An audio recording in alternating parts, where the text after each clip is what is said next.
Hey there. Thank you so much for listening to Something Super Spiritual. My name is Jeffrey Peck, and I am a psychic medium.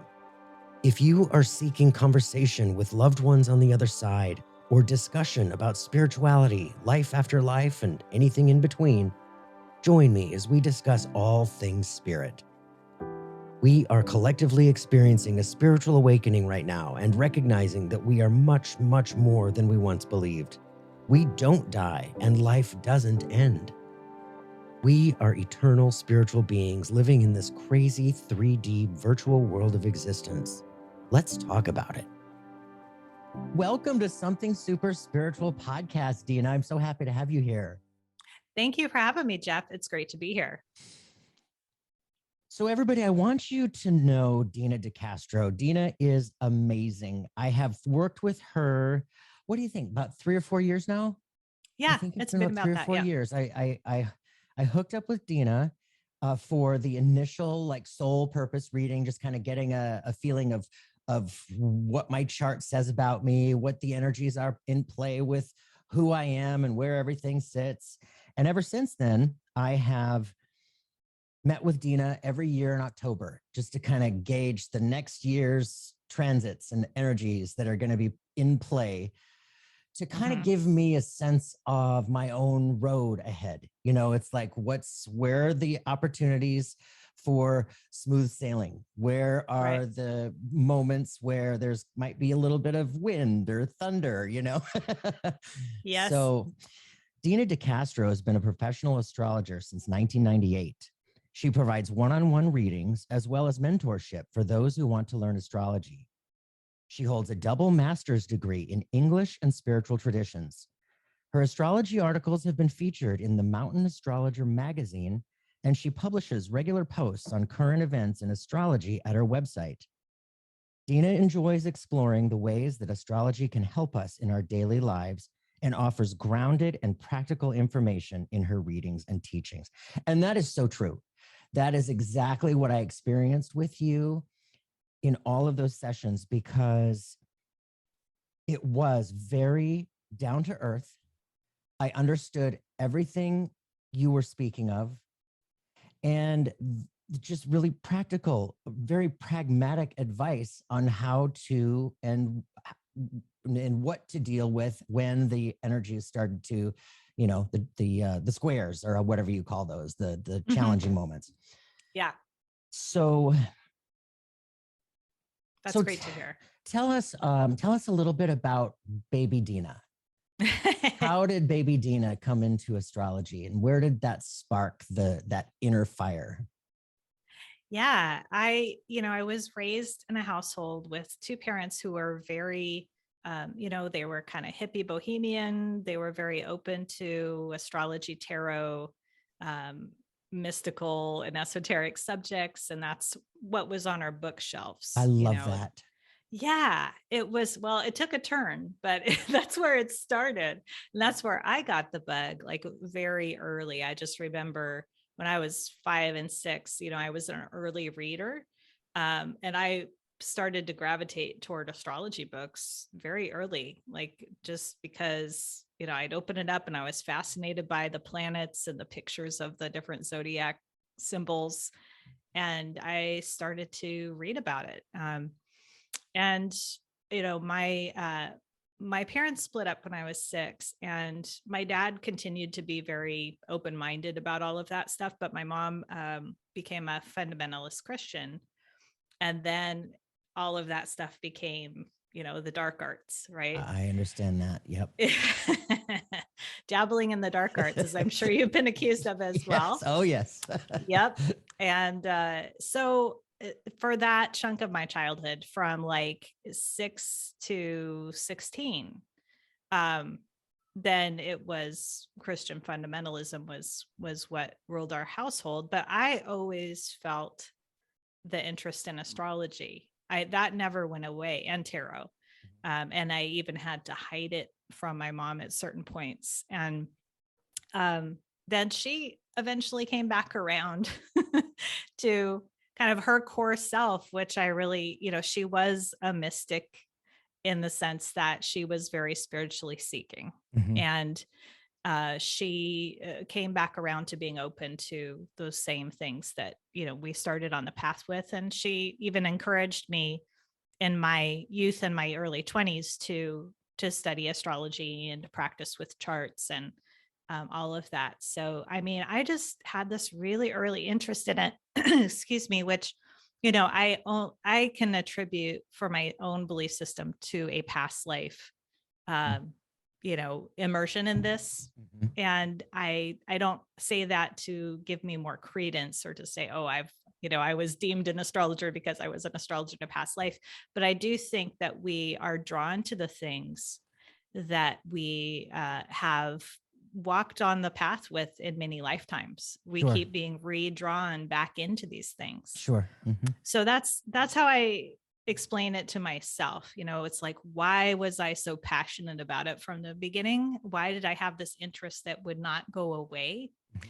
And then when I look back at my life, especially early life, there was a lot of reason to not keep following this path with it. Right. You know? Right. Right. So when then did you, because you went to college and you have these two fabulous degrees. Mhm. So when in your journey did you make that decision, like, this is the path I'm going down, that astrology is, Yeah. that's the magnetism in your life. So when did that happen? How did that happen? Yeah, I mean, in high school, there have always been two paths, which are, for me, a passion for writing and literature and creative writing and English, and that's what I got my traditional schooling in. I got my BA and my MA in English, one of my MAs, and I never thought I would be a professional astrologer when I was very young. I thought I'm going to be an English teacher. And that just seemed like the practical thing to do, the kind of easy thing to do, Mhm. especially as a woman, it's seen as, okay, you could just be a teacher, right? Mhm. So I did that. And I got those degrees and I got a job teaching English and basic writing at a community college. And I did that for several years, but I was also doing an astrology business on the side that was very part-time at first, a client here and there. And this was 22 years ago, or more when that started. Gosh, now it's going on 24 as the time flies. Yes. So, so I was doing it part-time up until about 10 years ago. Okay. And it just, it became more and more my identity. Mhm. And Mhm. I felt this constant pull toward it. And it came to a point where I did have to choose. It was that job as the teacher was pulling me one way, and my astrology career was pulling me the other way.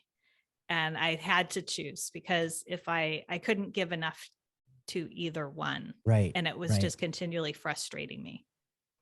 During that period, and I ask this because with my own path to Mm-hmm. mediumship, there was this internal calling that I just couldn't Mm-hmm. ignore. I just couldn't ignore it. Mm-hmm. Yeah. And during that calling, heaven knocks on your front door. If you don't answer it, they go around to the back door. If you don't answer that, they're right at the windows.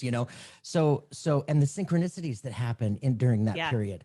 So during that period, the synchronicities that were taking place for you, I imagine, obviously led you towards astrology. But like, what Yeah. were the signals for you where you're like, okay, this is where I'm going, all in? Yeah. Yeah. I think it was a process from about, the first few years of my career in the early 2000s with astrology. I had put it out there just to spirit, like, bring me a teacher, bring me someone who can mentor me Mm-hmm, mm-hmm, and who can guide me. Cause I don't, I felt that there was some missing pieces mm-hmm. to my understanding of astrology. And I started out in very much the traditional, way of reading, not traditional astrology so much, but as like, you describe a person through their chart, and then you just tell a person what they are, and that's what it is, right? Right. And that's something was not working there for me. So I went to an astrology conference and I saw this speaker and teacher named Stephen Forrest, who's a pretty well-known astrologer. Yes. And he had an apprenticeship program. And I started going to that. And it was like things kept showing up, leading me to the next place of learning for me. Yep. Yep. It's like And when the student is ready, the asking, teacher arrives. that is exactly right. Yeah. And you also have to be willing to take the risk. Like there was some risk involved for me in, going to the conferences and, taking time away from work and spending time on this, because it wasn't at that point like a fruitful business for me, Right. So there was that I had to put up front, my time and resources to do that. And I think that's something I would like to impart to anybody who's doing this kind of work. Like there often is that deal you have to make in a way that you're willing to, put some skin in the game, so to speak. Like you're willing to take that first step, even though it's a risk, even though you don't feel that guarantee of success necessarily right away. Completely. Yeah. You just have to, but because that's how it's a real calling, Uh-huh. because it won't let you stop. Totally. It won't let you not do it. Yep. So I did that and I followed that path, and he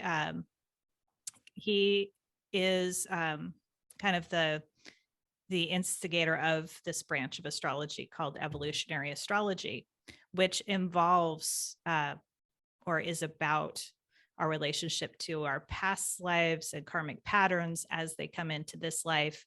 And it is based on the principle that we evolve and we grow, and our charts can help us to understand how to do that. That's awesome. So that unlocked like so much for me, in my understanding of it. Yeah. And, that's one of the things that I just totally appreciated with your style and your delivery, because it was like old school astrology seemed more cause and effect, like you're this because of this, and this happened, and it's because of this planet here or this symbol here, whatever. But with you, it's more like you said, evolutionary, but you discuss like the archetypes that are in play, and the metaphors that that are ringing in that period, and it just really it just makes so much more sense that it's not causal, that because this planet is here, you're going to be an arrogant SOB the rest of your life, right. And that's what, so many people had told me as being a Leo, a sun in the Leo, that I was, probably arrogant and whatever, so talk more about the evolutionary aspect, because that is, it's fascinating.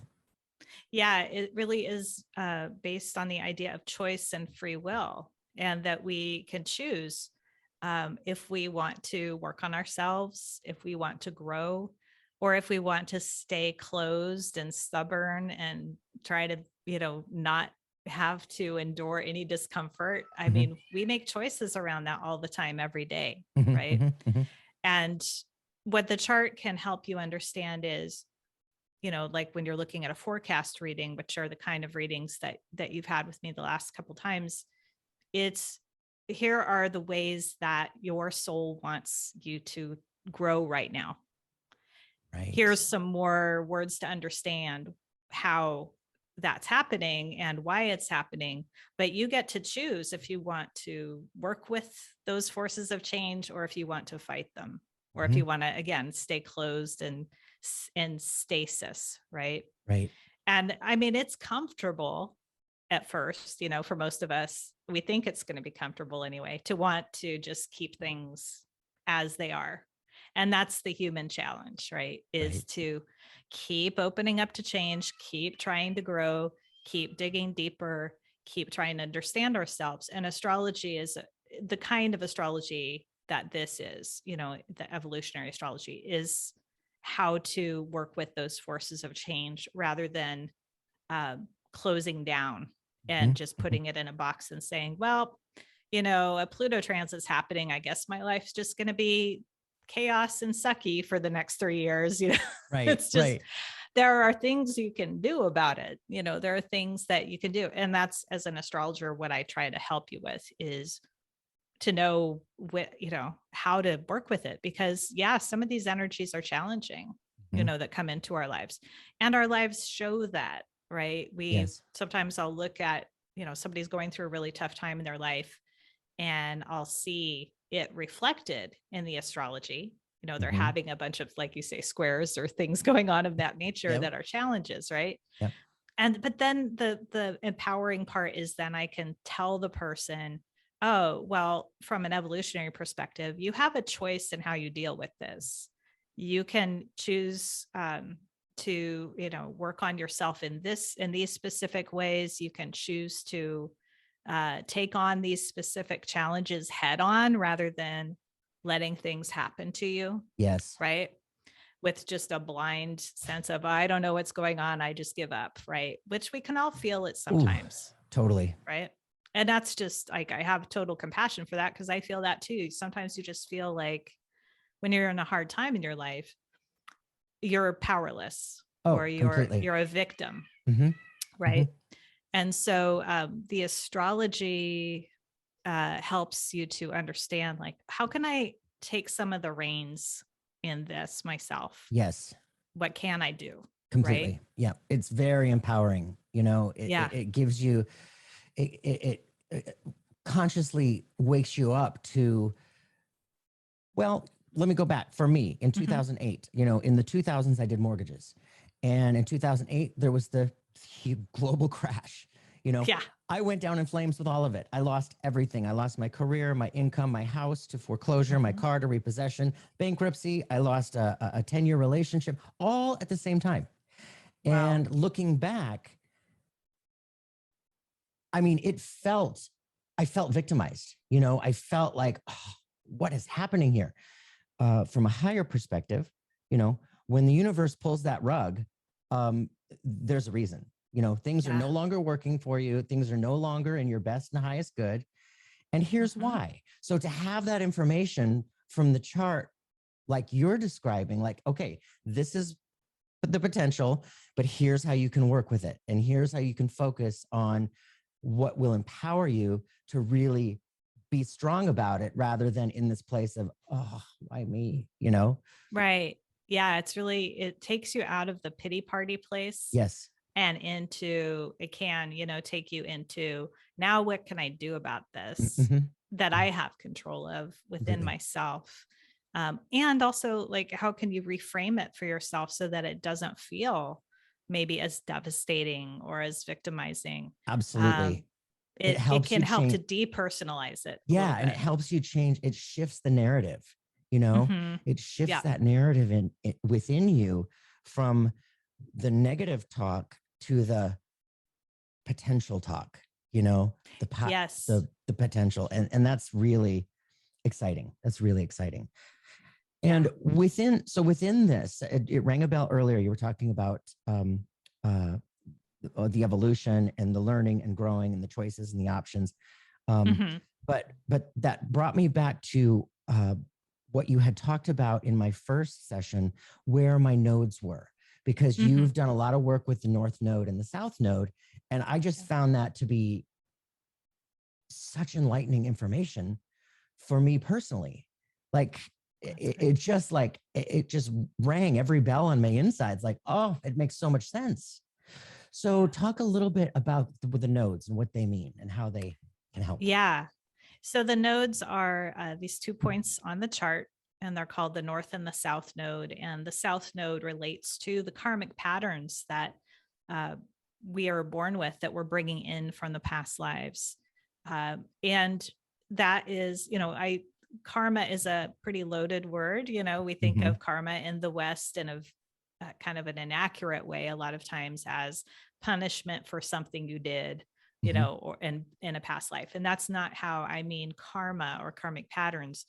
Really, what karma is in this sense that we're talking about in terms of the nodes is that it's cause and effect. We experience something in a past lifetime.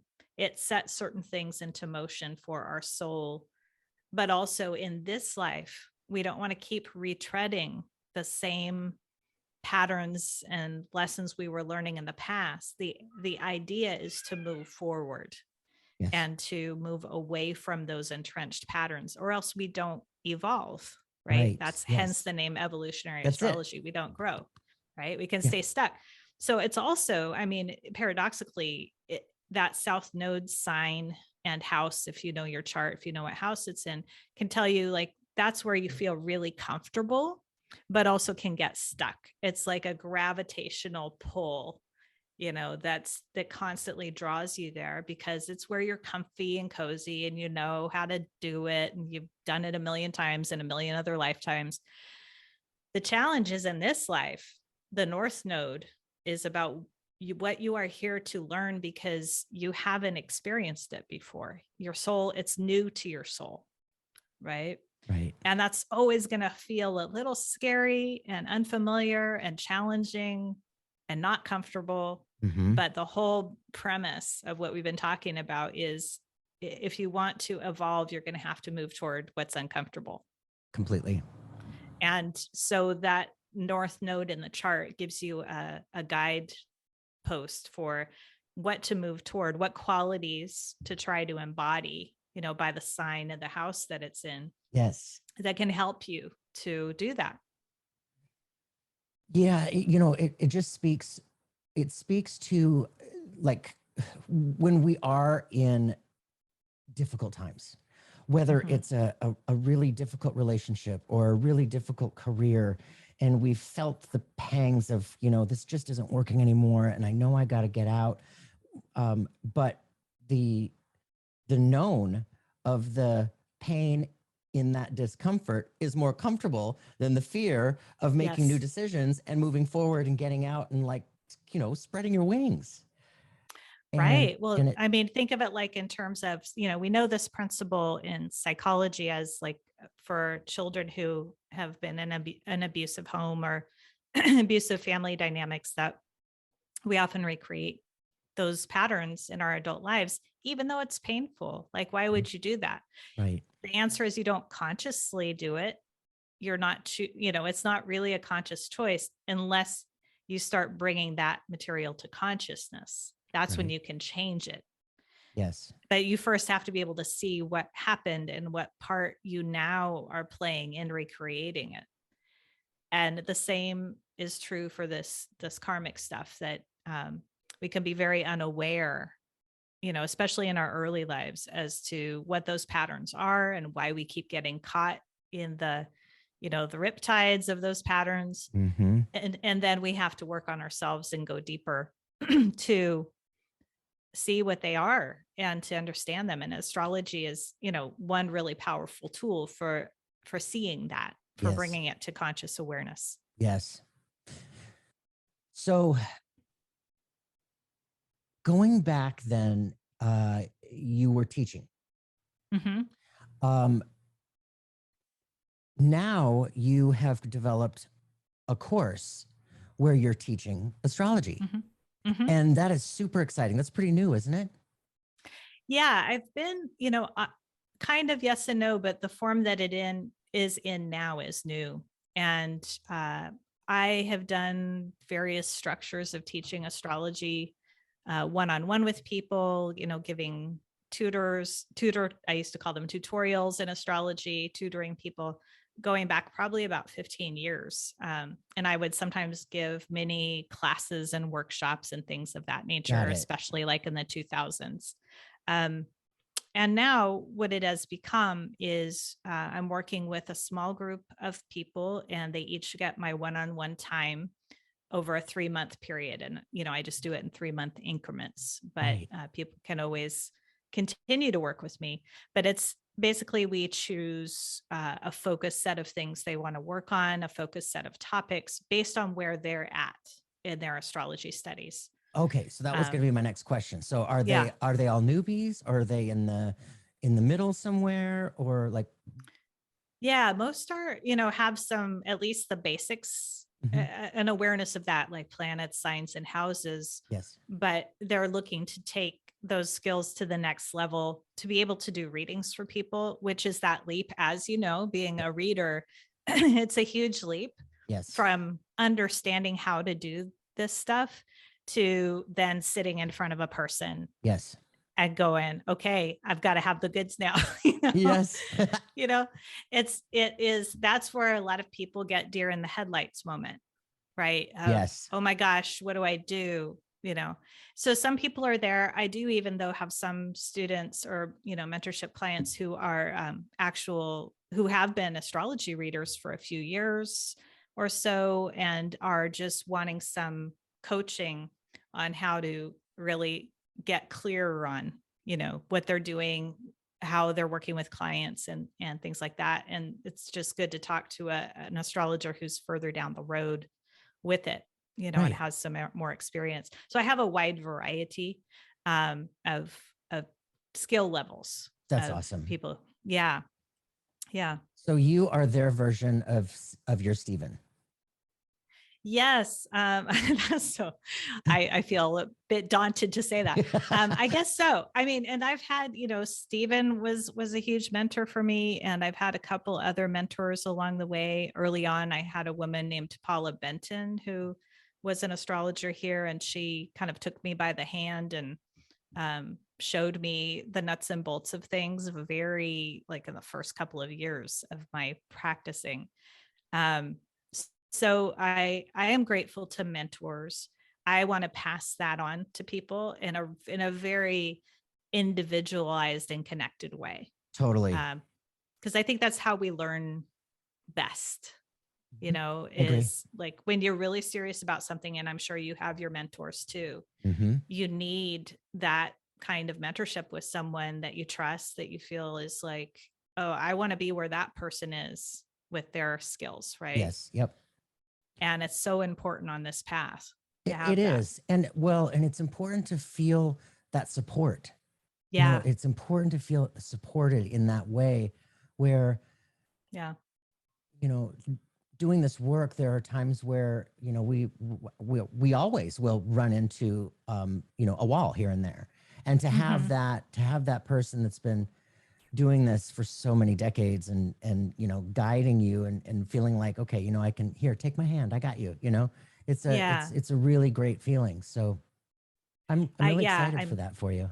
Thank you. I mean, what I really enjoy about it is being supportive to people. And that's my sole intention, and where I'm coming from is support. Not just on the ground level of like, let me give you the resources of what to study and, what are the facts and what do you need to know, but more, I want to be emotionally supportive to them. I'm a Cancer sun sign myself, so this really fits my sign. Oh, completely. But so it's like, I want to provide that, mentoring, nurturing, emotional support to boost people, because I feel like a lot of the people who come to me are just at that place of not having quite enough confidence in themselves yet. And what I want to try to give them is a sense of, you got this. Like, I trust you. I trust your skills. You're better than you think you are. That's 100% the case. With Totally. everybody I've worked with, is they're better at it than they think they are. Yes. And I'm there to tell them that. That is so true. And it's so beautiful to have that because, when I got started in the last couple of years, to feel what it feels like when somebody believes in you at a point where you don't quite believe in yourself just yet. Yeah. That strength and that power that they're just holding the space for. They're holding the space for you. They see it in you. And, you probably do too, because you wouldn't be where you are if you didn't feel this calling, follow this, path. But, yeah, to have that support and that, that belief in you is enormous. It's everything. It's everything. It's huge. I mean, and going back to something you asked me about was, like, where was the fork in the road? And, when I decided to make this a full-time career, I also had somebody reach out to me that became a mentor of sorts. He was the publisher of the Mountain Astrologer, and he reached out to me and I hadn't had anything published yet, in articles, astrology articles wise. And this was about 2010. And he reached out and had read my blogs and had listened to my podcast and was interested in my work and prompted me to submit something to the magazine. And then I started working closely with he and his wife, Kate, and at the Mountain Astrologer, and working on their editorial staff. And that's where I got my start publishing articles in a more professional way, and also editing articles. And that boost of somebody believing in me and saying, hey, you're doing good work. I want to see more of what you do. I mean, that was huge. And that really is what precipitated me deciding, okay, I'm going all in on the astrology. Awesome. So, yeah. I love that. Yeah. So what can you tell everybody, those who are interested in astrology, been working at it, they know the charts, they know the houses, the symbols, and what can you advise people who are looking to take it to the next step? Yeah, I think that if you are at a kind of a beginnery place for, to start with, there is so much great free information out there. The problem sometimes is there's so much, it's hard to know what's good and what's right, but there are a lot of great astrology podcasts out there. There's Astrology University. Excuse me. Let me do that again. I need to take a sip of water. You can cut this part out. That's right. Yeah. And because next I want to talk about your podcast. So it's a really great segue. Okay. Good segue. Yeah. I'm leading right into it. Yes. Okay. Clearing this froggy, go away.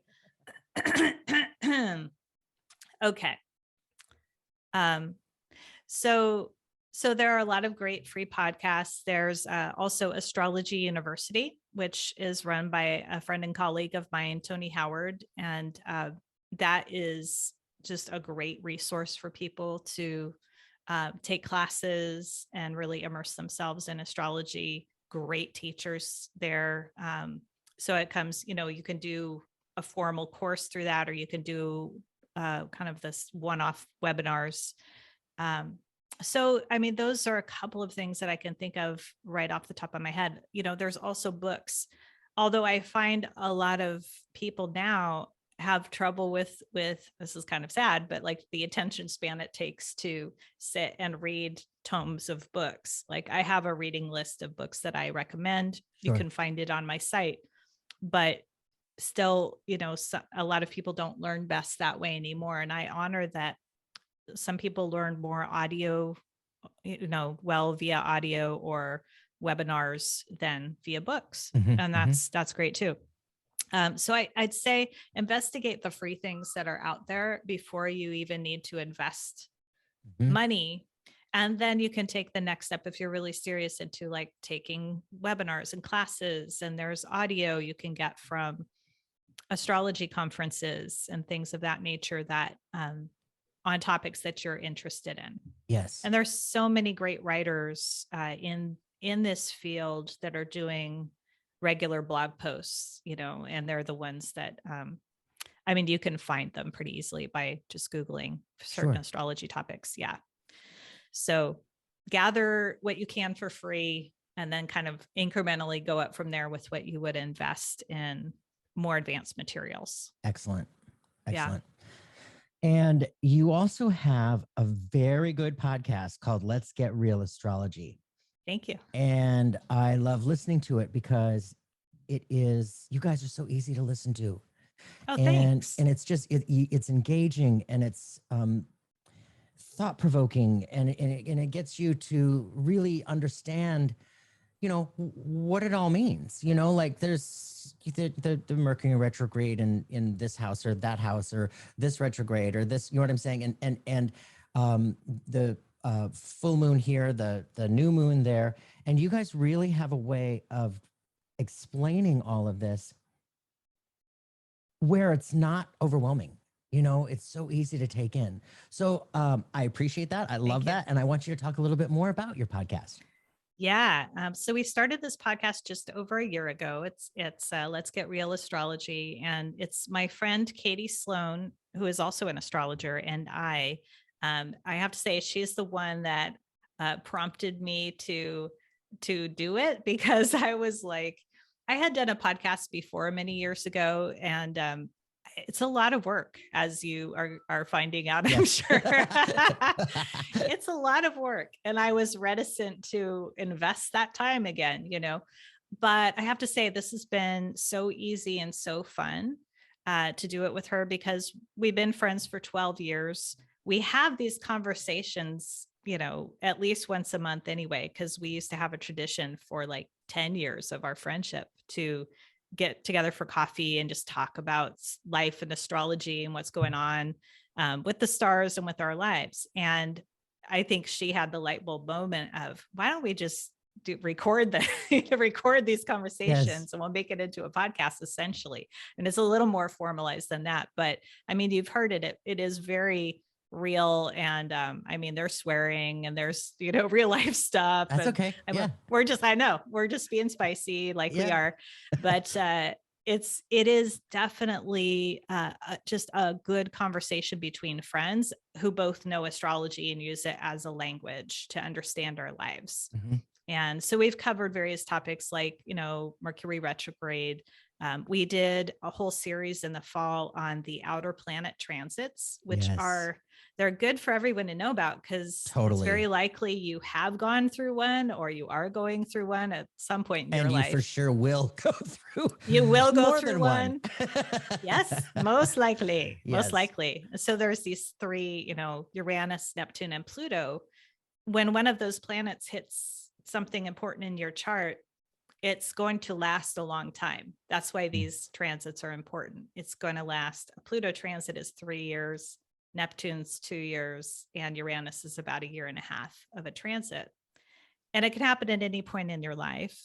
It's not necessarily related to age, although some of them are in the midlife range that happen for everybody. But yeah, that's, some of the things that we've talked about, just helping people to ground this stuff in real life, because I feel like there is a lot of astrology material that can sound very abstract and dry and like hard to relate to. So we really strive to make it real, hence the title. Yeah. And so just so everybody knows, can you explain what a transit is? Sure. Yeah. So transit is when a planet in the sky, as it's moving, it is affecting or making what's called an aspect to something in your chart. It's connecting to that natal planet in your birth chart. So it's cosmic weather that's happening now as it is affecting you specifically. So we're all going through transits all the time. Mm-hmm. Everything that's happening out there in the sky right now is somewhere in your chart. Mm-hmm. It's just a matter of, is it, Pluto squaring your sun right now, or is it, Neptune trining your moon? You could have some or none of those things going on at this particular moment, but you're going to have some transits happening. I can guarantee that. Yeah. A few years ago, in one of our sessions together, you were describing a Uranus transit. Mm-hmm. And Uranus, correct me if I'm wrong, but that's like one of the things with Uranus is sudden and unexpected changes. Is that right? Uh-oh. Oh, mm-hmm. Come back. Oh, there you are. Wait. Oh, can you hear me? I can now. Okay. Okay. Okay, let's start over. Okay. Take two. Rolling. Take two.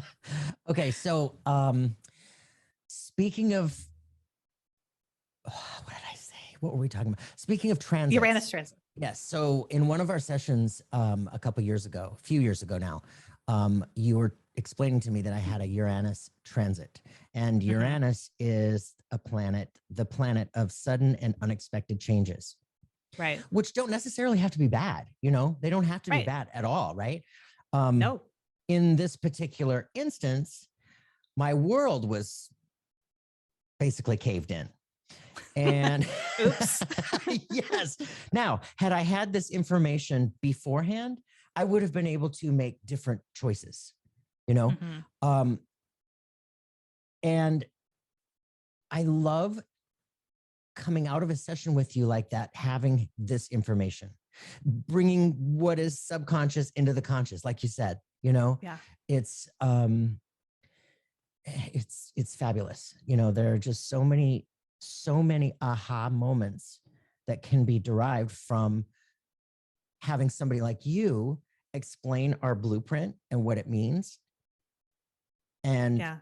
combined with what's happening out there today, and like the cosmic weather that we're going to be going through. Like talking when I said earlier, it's like, is the road going to be smooth and sunshiny and a straight long shot, or Mhm. is it going to be going through a hurricane over floods and a boat with a hole in it? And, Right. Exactly.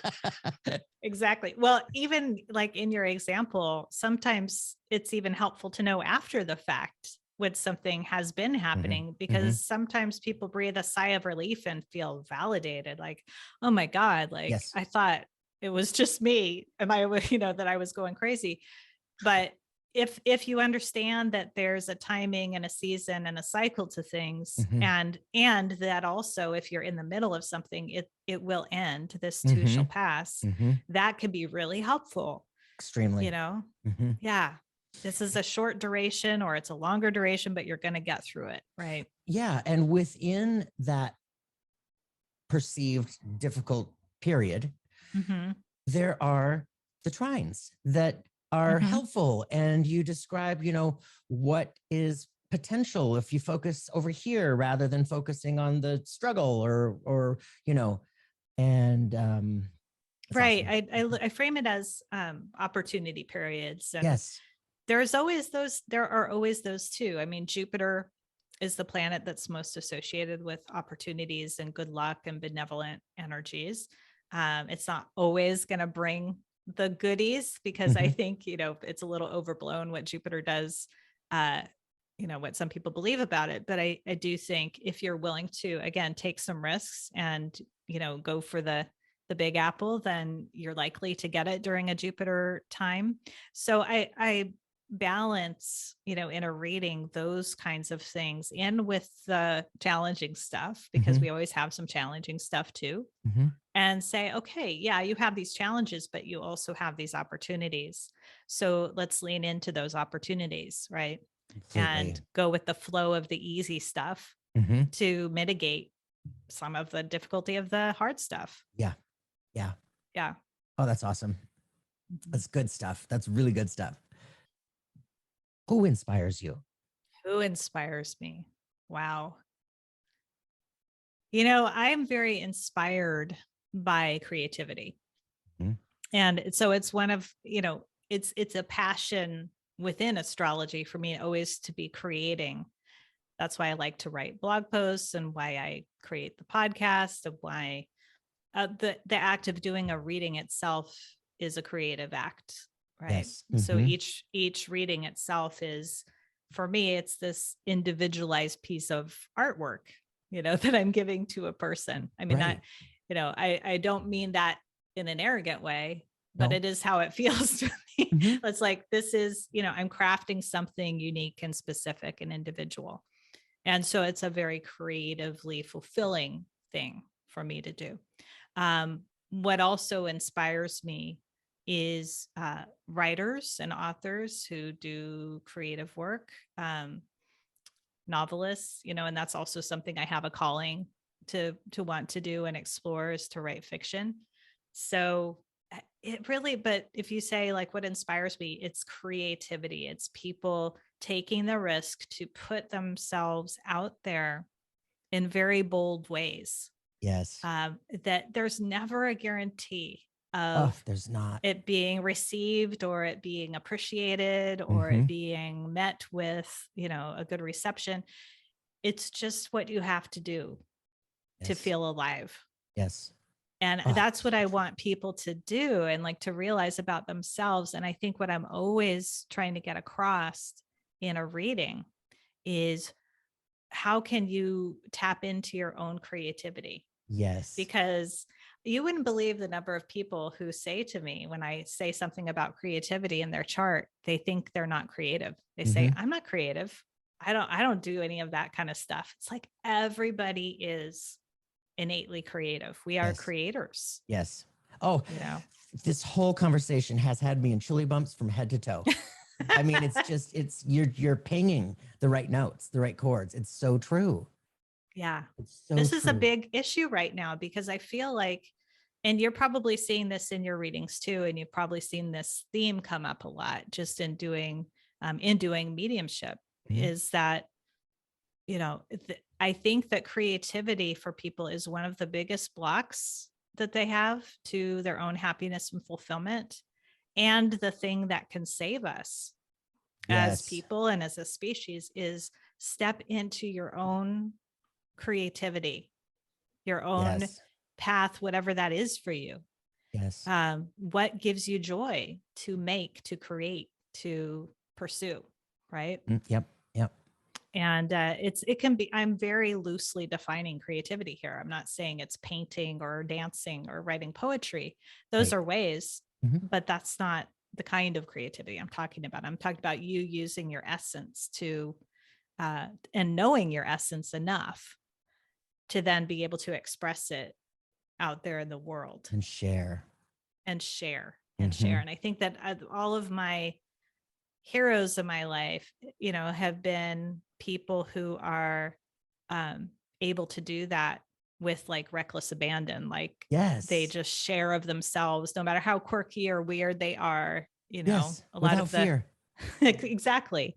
Like, Unapologetically. yeah, They're out there. Here I am. yep. Here I am. And well, it's a very Leo kind of archetype, Mhm. actually, Oh, bringing it to sure. your chart for a second. Yep. I mean, a lot about this being a Leo sun, that if you don't creatively express yourself, your life force will Ooh, wither. depressed.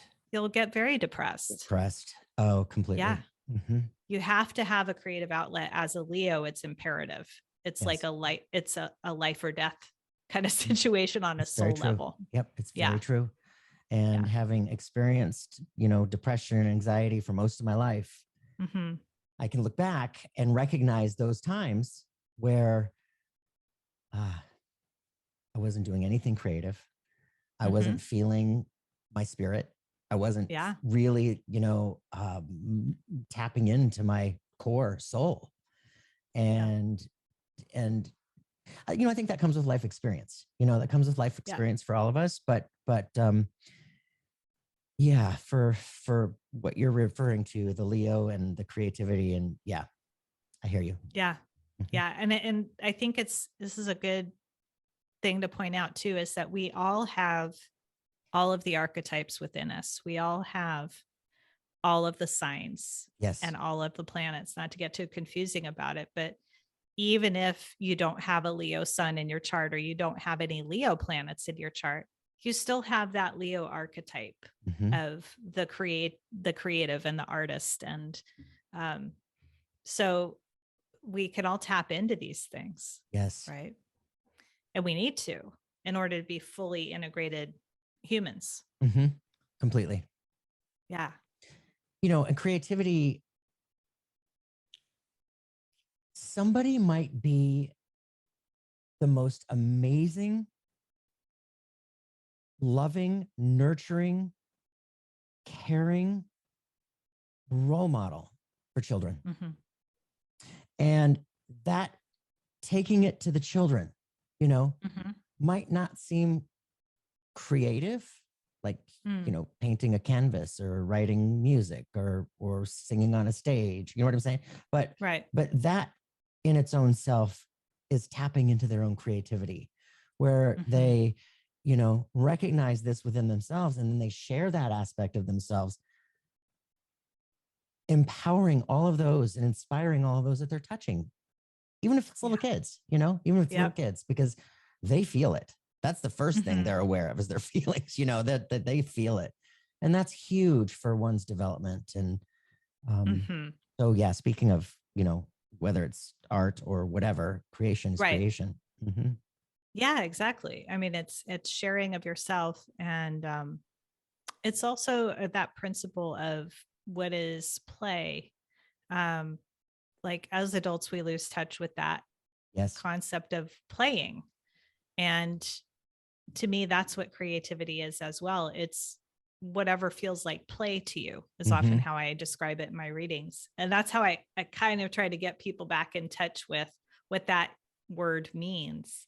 If I am talking to someone with big Leo in their chart and they don't have any idea what their creative outlet is or should be, I'm like, well, what feels like play to you? Right? What feels playful, and that when you're doing it, you're completely in the moment and it's fun.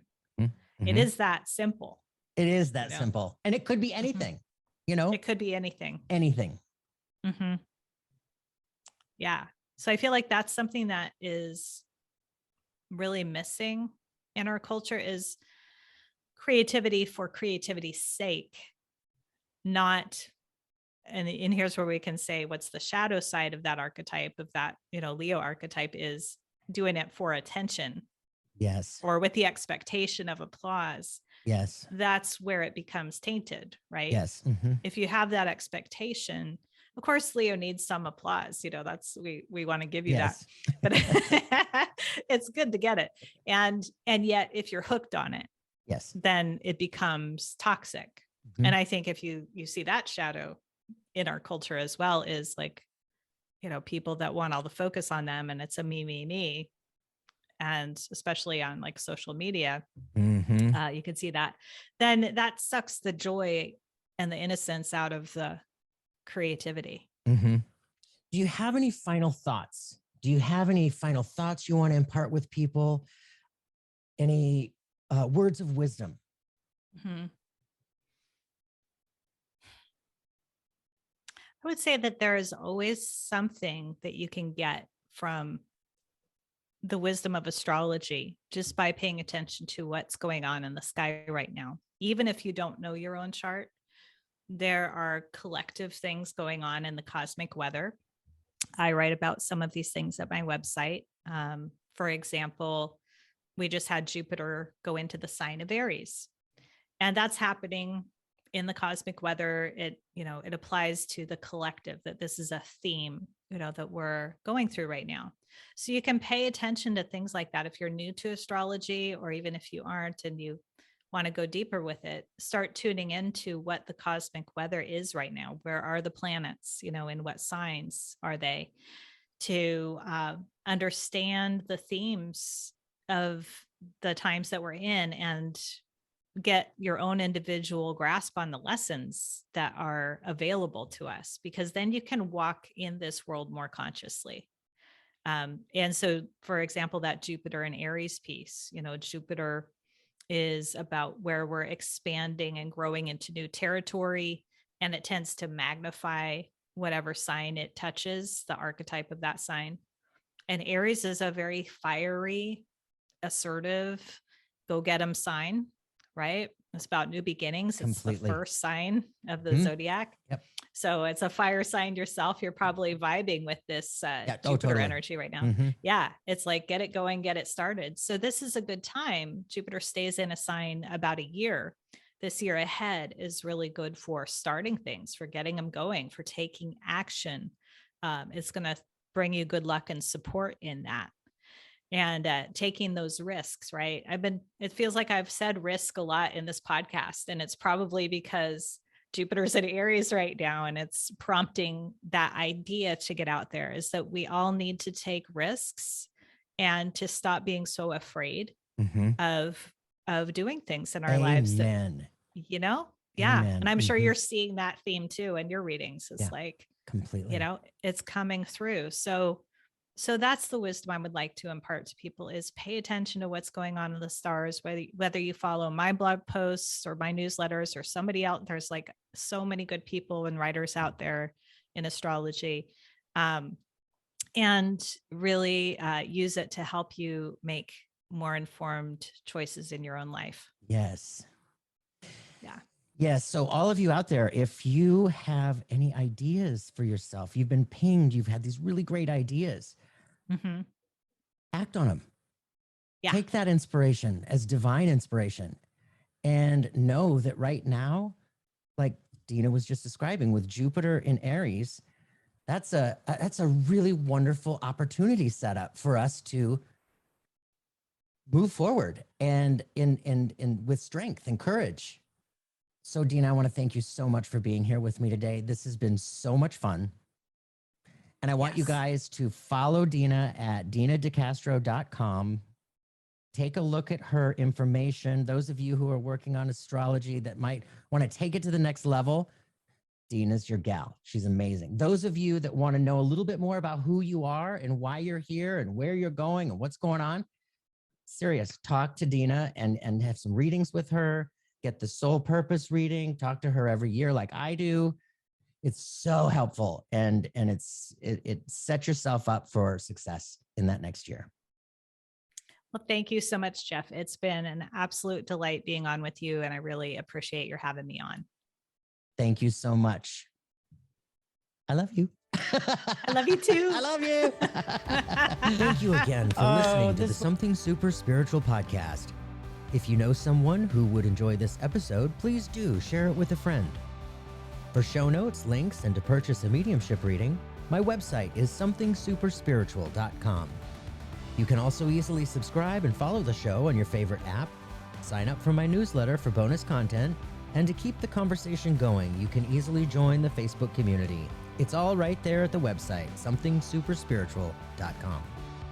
Signing off for now, namaste.